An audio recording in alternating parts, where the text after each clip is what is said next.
శుక్లాంబరధరం విష్ణుం శశివర్ణం చతుర్భుజం ప్రసన్నవదనం ధ్యాయేత్ సర్వవిఘ్నోపశాంతయే. నరహరి బదరీనాథ్ దిక్కుగా బయలుదేరి దారిలోనే ఆనంద కారణము అనబడే వారణాసి పట్టణం చేరారు. మొదట ఆయన గంగలో స్నానం చేసి ఆత్మస్వరూపమైన విశ్వనాథుని దర్శించారు. తర్వాత అచట ఒక యోగ్యమైన స్థలంలోని వజ్రాసనము వేసుకొని ప్రాణవాయువు కుంభించి కేచరీ ముద్రలోని నాదానుసంధానపరులై కూర్చున్నారు.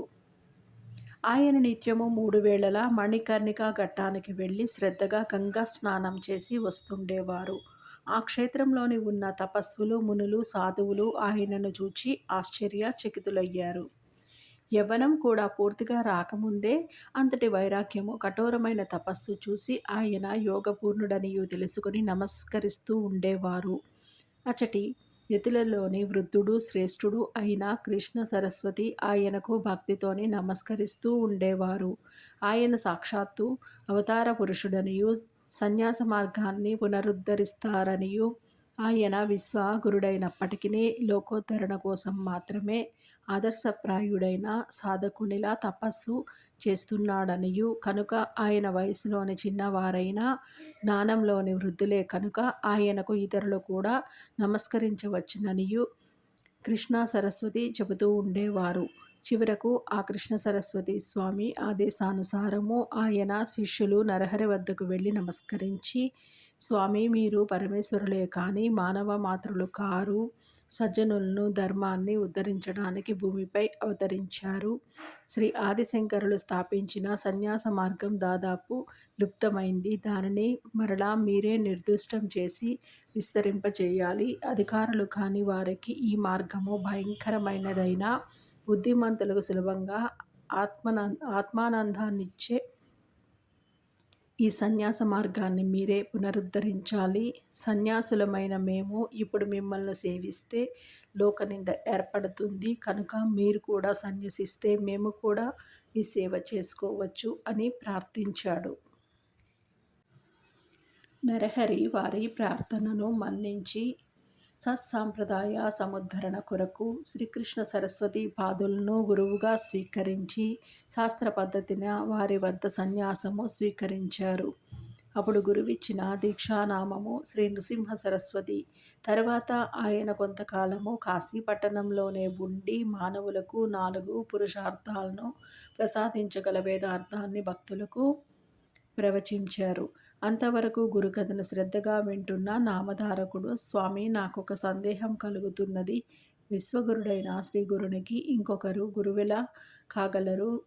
గురువును ఆశ్రయించి ఆయన సాధించవలసినది ఏమున్నది అని అడిగాడు.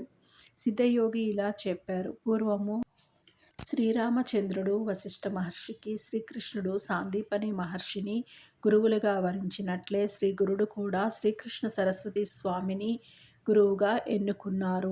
ఈ గురు సాంప్రదాయము అనాథ సిద్ధమైనది. దీనికి మూల పురుషుడు సదాశివుడు, ఆయన శిష్యుడు విష్ణువు, విష్ణువుకు శిష్యుడు బ్రహ్మదేవుడు.